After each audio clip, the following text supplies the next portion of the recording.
V rubriko Glas ljudstva pa nam je tokrat pisal Robert, ki ga po noči zbuja zelo intrigantno vprašanje in sicer pravi takole: po noči se zbudim, ker me tišči na WC in grem lulat, potem pa, ko se vrnem v posteljo, ne vem, ali grem nazaj spat ali naprej spat.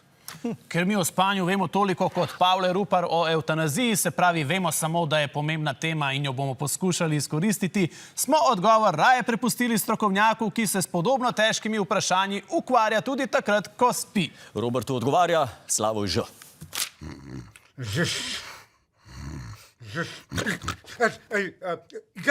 Živjo, dragi Robi. Najprej čestitke za odlično vprašanje in kot si videl, sem moral zelo globoko premisliti, da sem prišel do njegovega bistva.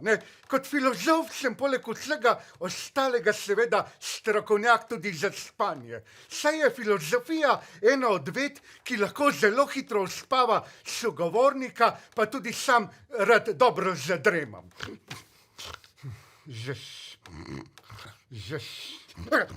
No, spomnim se, da sem enkrat zadremal med lastnim predavanjem in sem sanjal, da z Marksom igrava biljard na ladji. In potem, ko so me študentje zbudili, sem želel zaspat in se vrniti nazaj na tisto ladjo, pa nič zlo.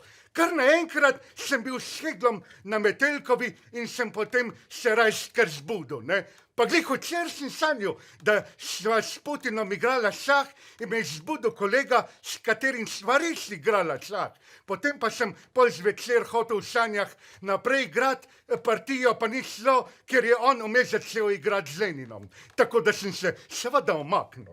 In kaj nam to pove, dragi Robert, je to, da je spanje eno samo, edino, absolutno in nedeljivo. Začne se, ko zaspiš in se konča, ko se zbudiš. Tako da ne moreš iti nazaj spat ali pa naprej spat, ker spanja kot takega ni več. Edino, kar lahko narediš, je, da greš spet spat.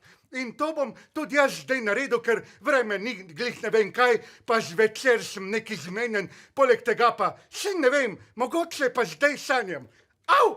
No, ne, zgleda, da ne, škoda, ne, za slovo pa še tale šala.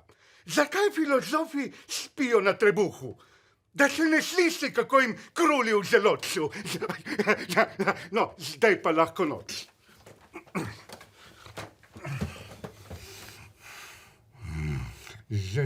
Kdor se ne naroči obžalovanje dejanja, da izbriše.